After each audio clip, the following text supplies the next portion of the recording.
Olá, sejam muito bem-vindos. Eu sou Gabriela Bortotto, enfermeira da Prefeitura de Jundiaí, e esse é o podcast Saúde da Gente, o nosso programa que traz informações e apresenta os serviços oferecidos pelo SUS de Jundiaí, através dos profissionais que fazem isso tudo acontecer. Maio é o mês marcado pela luta antimanicomial no Brasil.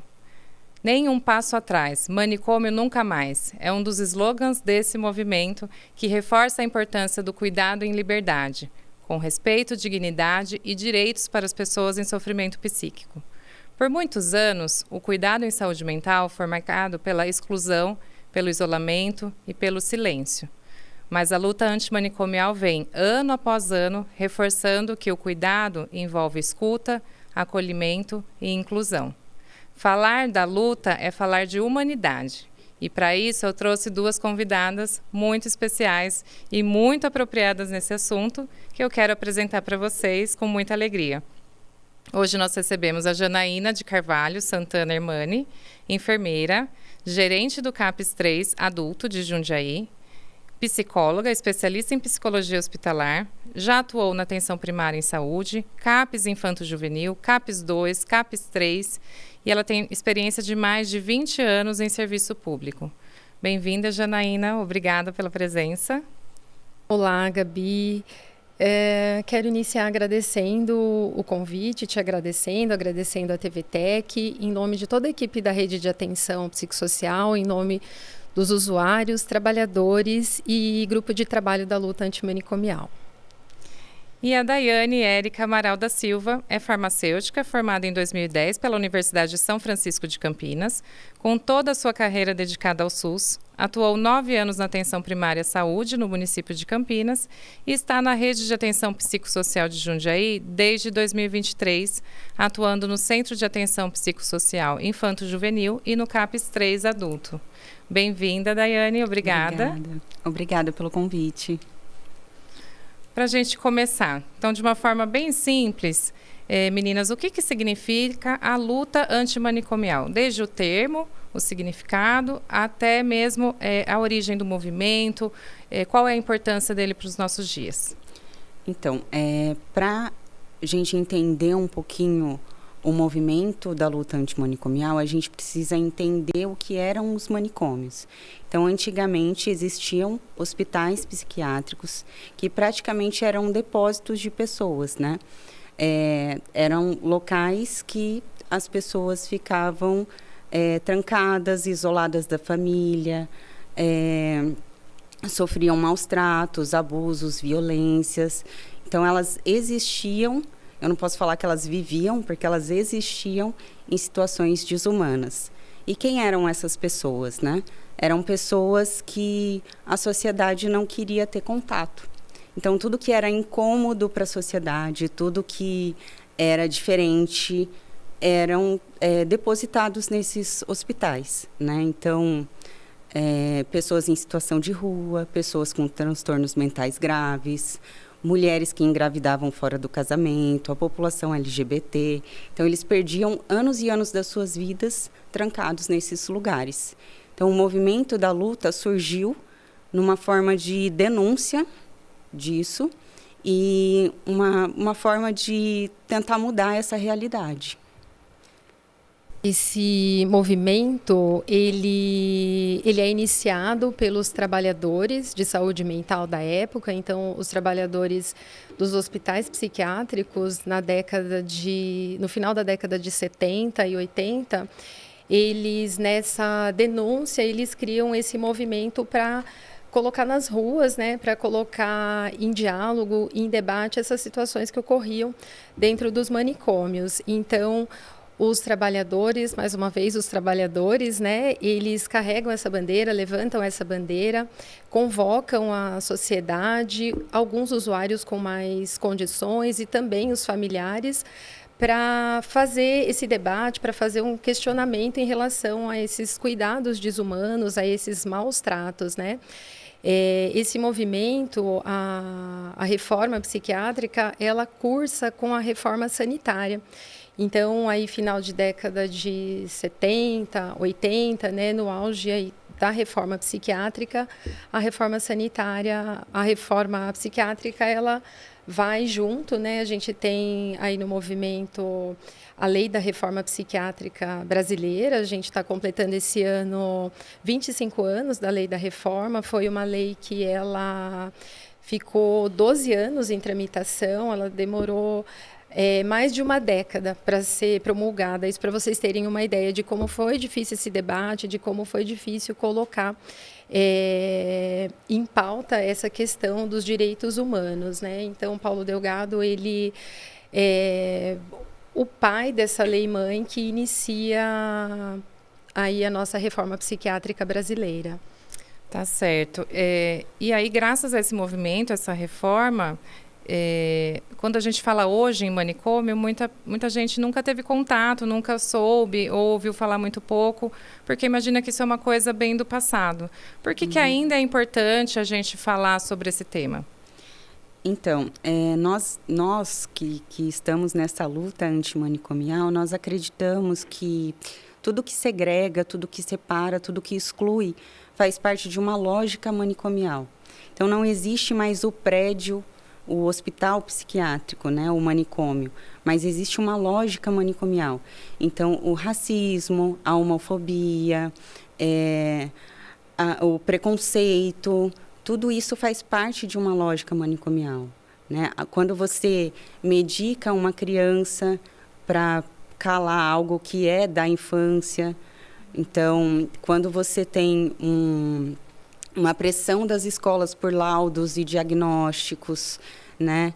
Quando você tem um pensamento uma ideia de internar alguém com um transtorno mental, quando a pessoa usa álcool e outras drogas e eles querem, as pessoas, a sociedade em si quer internar essas pessoas em comunidades terapêuticas, então tudo isso faz parte de uma lógica manicomial. Até mesmo os memes nas redes sociais, os memes com CAPS faz parte desse preconceito, dessa lógica manicomial. Certo. E o que mudou, Jana, no cuidado em saúde mental ao longo dos anos no Brasil? Hoje, o que a gente tem de mais emblemático, né, nessa mudança é o cuidado com base territorial. O cuidado feito na comunidade, o cuidado que é feito nas UBSs, né, a ampliação do acesso desse usuário, dos seus familiares, né, essa é a grande mudança em relação àquilo que era pautado na exclusão, né, na higienização da cidade. Hoje é o inverso disso, né? Então, a grande mudança é a expressão desse sofrimento poder ser acolhida, né, no seu bairro, na sua cidade, na sua escola, no caso das crianças e dos adolescentes, né? No caso do adulto, ele permanecer próximo das suas redes de apoio, né? Ele continuar tendo a sua condição de contratualidade quando a gente fala nas questões de trabalho, né? Então, permanecer com o seu vínculo de trabalho. Então, a grande mudança é essa. Queria aproveitar para fazer um paralelo quando a Dai fala, né? Dos manicômios, né? Infelizmente, a gente ainda tem manicômios expressos, né, em situações que parecem ser de cuidado em liberdade, né? Então, alguns serviços, algumas posturas, né, acabam apresentando essa lógica manicomial. Acho que dá uma dica aí para quem está nos ouvindo de filme, que é bacana que a gente consegue fazer essa diferenciação, mas em algum momento também fazer esse paralelo de como era e como é, né? Tem 2 filmes muito bacanas, eles foram muito veiculados, que é o filme O Bicho de 7 Cabeças, né? Então, ele traz alguma ilustração disso que a Dai colocou e dessa exclusão, e marca essa grande diferença que a gente tem hoje, né? Que é o menino que ele vai para o manicômio porque a mãe acha um baseado na bolsa dele de escola, né? E aí transcorre o filme. E um outro filme bem interessante é o filme Nise, O Coração da Loucura, que ele traz a história de uma psiquiatra brasileira, né? Que ela faz uma grande reforma no cuidado em saúde mental no Brasil, no Rio de Janeiro, né? Então, podendo ver, eles vão ilustrar bastante essas diferenças, o que você pergunta. Tá, joia. Vocês falaram sobre a questão do cuidado na comunidade, né, no território. Eu gostaria que vocês falassem um pouquinho sobre como se dá esse acesso, né, a esse cuidado. Como que a pessoa pode procurar esse tipo de assistência? Uhum. Bom, o CAPS, ele é um serviço de portas abertas, né? Quando o munícipe chega no CAPS, ele passa pela recepção e já tem um acolhimento ali pelo profissional da recepção. Ele passa por um acolhimento com o profissional da equipe multidisciplinar. E daí, a partir desse acolhimento, né, a gente direciona se é um paciente que vai continuar conosco em tratamento no CAPS ou se ele vai seguir o acompanhamento na UBS. E além dos CAPs, né, hoje o acesso ele é feito desde o próprio território, né, na atenção primária em saúde, nas unidades básicas de saúde.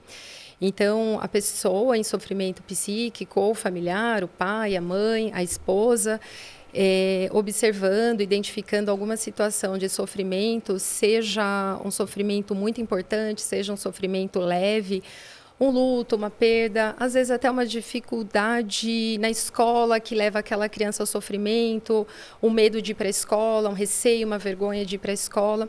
Tudo isso é acolhido na própria comunidade, né? Hoje as nossas unidades básicas de saúde contam com equipes multidisciplinares que têm condição de fazer essa avaliação inicial, esse acolhimento inicial. As UBSs também são portas abertas e chegando à unidade básica de saúde, seja o profissional enfermeiro, técnico de enfermagem ou alguém da equipe, vai fazer essa escuta, vai acolher, identificar qual é essa demanda e junto com aquela pessoa, né, avaliar se esse cuidado vai ser realizado na própria UBS, se vai ser encaminhado para o CAPS, se vai ser acionada a rede intersetorial, que é uma grande parceira da rede de atenção psicossocial, né, os serviços de assistência social. Então, hoje, a própria unidade de saúde ela tem essa condição, né, junto com o território e os CAPs, de acolher e de receber a pessoa em sofrimento.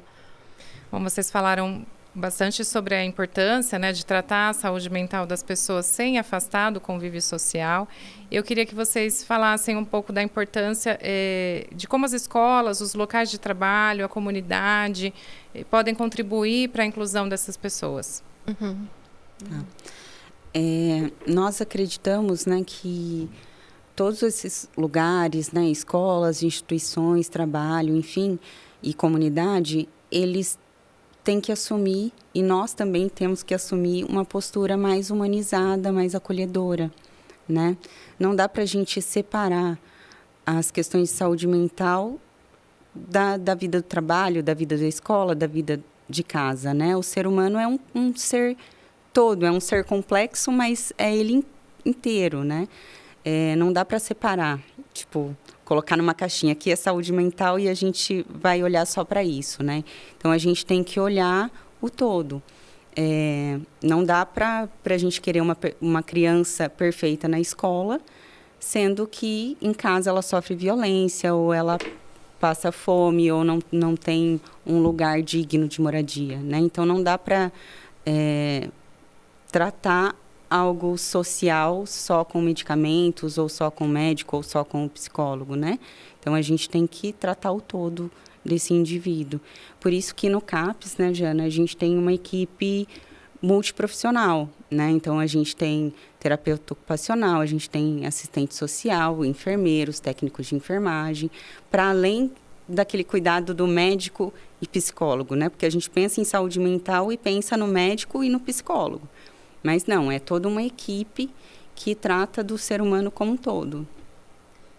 E uma outra situação dentro disso que você pergunta, Gabi, é a população e as pessoas adotarem uma postura ativa em relação ao sofrimento psíquico, né? A gente tem visto uma sociedade hoje mais intolerante, mais reativa, seja no trânsito, seja no ambiente de trabalho, na escola, na fila dupla, semáforo, né? e sente que as pessoas e até o Estado, às vezes, vai se isentando dessa responsabilidade, dessa postura ativa em relação à humanização das relações, né? Então, no trabalho, na escola, nas relações de amizade, nas relações familiares, né? Assumir essa postura de escutar o outro, ouvir primeiro, né? Considerar o que aquela pessoa está passando, para ter tido aquele tipo de reação, né? No trânsito, considerar o trânsito, né? Na praça, na rua, considerar a situação de desemprego, de fome, a situação social que o país tem passado, né? Antes de ser reativo a uma situação de sofrimento, é um grande posicionamento em relação aos cuidados em saúde mental, né? Nós temos essa tarefa assim, de poder fazer um convite, chamar a sociedade, né, e nos colocar também, né, para ter essa postura ativa em relação ao cuidado em saúde mental, porque o cuidado em saúde mental ele não se dá somente nos equipamentos de saúde mental, né? Uhum. O cuidado de saúde mental ele é feito nas relações sociais, na iluminação da praça, nas brincadeiras de escola, né? Quando uma mãe consegue, depois daquele dia exaustivo, fazer o dever com o filho, sair para passear com o filho, né? Nós temos equipamentos e parques públicos belíssimos, né? E com condições de apresentar muita saúde, né, para as crianças, para os idosos, né? Então, aproveitar desses espaços, isso também é saúde mental, né? Uma conversa de família, um passeio no Parque da Cidade, no mundo das crianças, né? A Praça do Coreto, isso é saúde mental, né? Toda vez que uma mãe escuta um filho, né? Toda vez que um companheiro, antes de ficar reativo, ele espera a companheira terminar de falar, né? No trânsito, antes de você passar por cima, né, da pessoa em situação de rua, você dar ré, você desviar o caminho. Isso é uma preocupação e é uma postura ativa em relação à saúde mental. E acho que entra também nessa postura, né, Jana, aquilo que a Day falou em relação a se isentar de preconceitos e estigmas que estão muito relacionados ao cuidado em saúde mental. Né? Então, você citou os memes sobre o CAPS, quando a gente escuta as pessoas falarem, isso aqui parece um manicômio, né? Então, são posicionamentos, são falas que reforçam algo que não é positivo, né? Eu gostaria que vocês falassem como que vocês entendem um pouco isso e o quanto isso pode impactar. Na verdade, esse é um grande desafio, assim, pra gente. Porque não depende só de nós, né? E é uma rede muito grande. Então, quem hoje em dia não tem acesso às redes sociais, que infelizmente estão prejudicando o acesso da população, né? Porque eu não gostaria de passar num lugar, de buscar o cuidado num lugar que sofre preconceito nas redes sociais. Né? Então, quem passa no CAPS é o doidinho, né? Quem passa no CAPS sofre um preconceito. E até nós, como profissionais, né?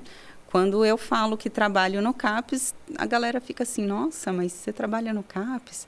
Oh, nossa, eu trabalho no CAPS e é muito legal. Né? É um lugar que assim, eu me orgulho do meu trabalho no CAPS, porque eu acho que eu me encontrei lá. Não tenho o que falar dos usuários, os usuários são maravilhosos e toda vez que eu vejo um meme no Instagram, eu vou lá e denuncio, eu vou lá e excluo, mas eu não compartilho e nem curto, porque eu acho que não agrega e dificulta o acesso da população que realmente precisa do serviço. Perfeito. Então, seria uma responsabilidade nossa, né, enquanto profissionais de saúde, enquanto população, comunidade de um modo geral, não replicar esse tipo de fala, né? Sim, com certeza. Bom, e também faz parte desse movimento da luta antimanicomial, agora em maio, a Coordenação de Saúde Mental do município, ela organiza diversas ações para dar visibilidade a essa causa. Eu queria falar um pouquinho, que vocês falassem sobre a agenda dessas ações desse mês, como que as pessoas podem acessar e participar. Sim, durante o mês de maio tem várias atividades, né? Nós já tivemos algumas e dia 18 de maio foi instituído assim, o Dia Nacional da Luta Antimanicomial. Então, nesse dia, tem uma grande comemoração lá em São Paulo, na Avenida Paulista. Vai ter a Marcha da Luta Antimanicomial. Então, é uma grande festa. A gente reúne vários serviços de saúde mental do estado todo.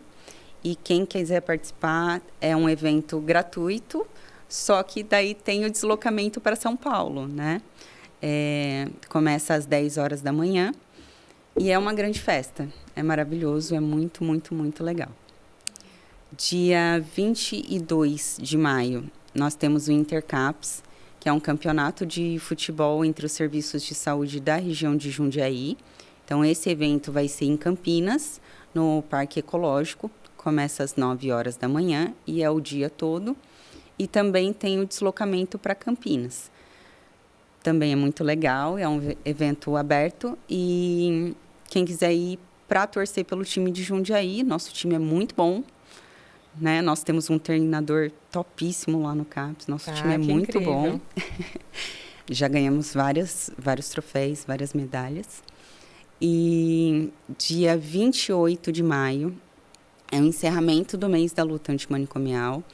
Nós faremos um evento no Espaço Expressa a partir da 1h da tarde. Então, nós teremos, nesse dia, apresentações culturais, teremos um desfile de moda da oficina de brechó do CAPS Infanto Juvenil. Nós teremos uma roda de conversa sobre o mês da luta antimanicomial e algumas surpresas aí. Tem um suspense aí. E nesse dia, quem quiser participar será muito bem-vindo. Também teremos vendas dos produtos das oficinas de geração e trabalho e renda que acontecem no SECO. Essas oficinas são muito legais e também estarão presentes nesse dia 28. Bom, e todas essas ações são planejadas, né? Vocês têm um grupo bem estruturado que planeja. E quem faz parte desse grupo? Tem usuários também? São trabalhadores? Sim, faz parte desse grupo de trabalho. A gente tem vários GTs, né, que são compostos pelos trabalhadores, usuários e familiares da rede de atenção psicossocial. Então, é um GT bastante reflexivo e bastante atuante, com decisões e tomada de iniciativas democráticas, participativas. A gente procura fazer verdadeira democracia dentro dessa rede. Um planejamento bem coletivo, né? Sim. Bom, vocês falaram um pouquinho sobre os serviços que existem, falaram das unidades básicas, né, como ponto de acesso ao cuidado, falaram sobre os CAPs, mas temos outros serviços também no SUS, na nossa rede, para acolher essas pessoas em situação de sofrimento psíquico. Gostaria que vocês falassem um pouquinho sobre esses equipamentos de urgência e emergência, hospital, estrutura de unidade de acolhimento, um pouquinho sobre todos eles e o público, a qual público que cada serviço atende. Hoje a nossa rede, a rede de atenção psicossocial, ela conta com todos os pontos da RAPS. Então, o nosso município é um município muito estruturado em relação à organização dos equipamentos da RAPS. Então, nós temos 4 CAPs, então é um CAPs infanto-juvenil, um CAPs 2, um CAPs 3 e um CAPs AD3. O CAPs infanto-juvenil, ele se destina ao cuidado dos usuários, né, que são as crianças e os adolescentes e seus familiares. O CAPs 2 e o CAPs 3 são CAPs de adultos, né, destinado para adultos e os seus familiares, né, para transtornos mentais gerais. E o CAPs AD3 para pessoas em sofrimento psíquico a partir ou desencadeados pelo uso de substâncias psicoativas. Tanto o CAPs 3 adulto quanto o CAPs AD3 são serviços 24 horas. Depois dos CAPs, a gente tem 2 unidades de acolhimento, uma unidade de acolhimento adulto, uma unidade de acolhimento infanto-juvenil. Esses para pessoas que precisam de cuidados em caráter de moradia transitória, pessoas com sofrimento relacionado ao uso de substâncias. 3 serviços residenciais terapêuticos, uma equipe de consultório na rua e depois as UBSs e a rede de urgência e emergência, que são o Hospital São Vicente e o Hospital Universitário. O Hospital São Vicente para transtornos mentais de modo geral, conta com 10 leitos de internação, e o Hospital Universitário para referência de crianças, adolescentes e gestante em sofrimento psíquico. Além disso, os PAs, PS, né? O SECO e a nossa rede intersetorial. Então, uma estrutura bem ampla e bem qualificada para esse cuidado, né? Bom, infelizmente a gente está chegando já nos minutos finais. É uma conversa que rende bastante, né? Bastante informação.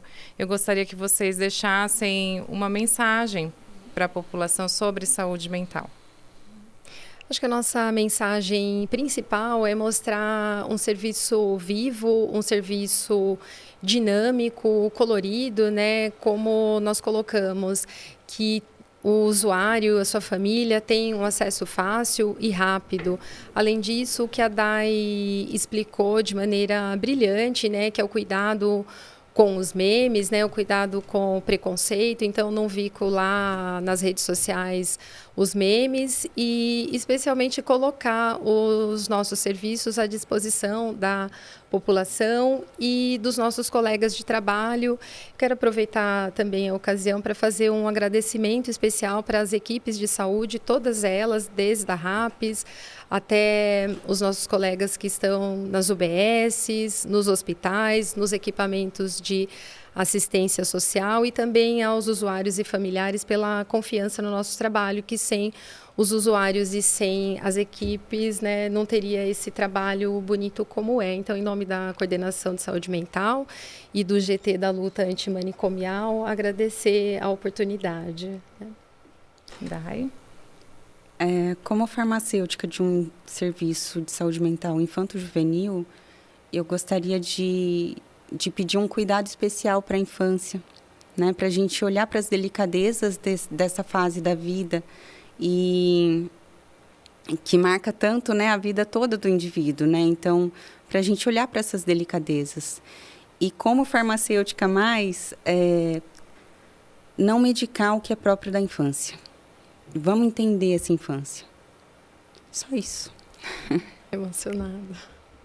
Meninas, eu quero agradecer demais a presença e reforçar esse agradecimento seu, Jana, a vocês que estão aqui, trabalhadoras, e a todos os trabalhadores da RAPS e de toda a rede que faz esse atendimento. Essa conversa foi de tamanha sensibilidade e mostra o comprometimento de vocês. Então, a gente tem em Jundiaí uma RAPS muito potente, que produz muito em termos de cuidado e que é reconhecida nacionalmente, internacionalmente, por conta dessa qualificação toda que vocês possuem. Então, muito obrigada.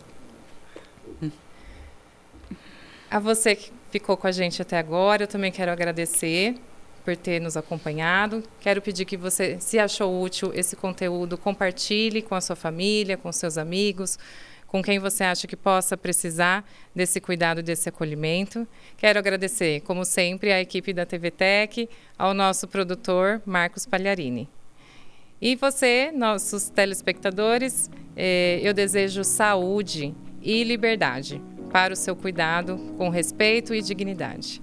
Até a próxima, espero contar com você nos próximos episódios.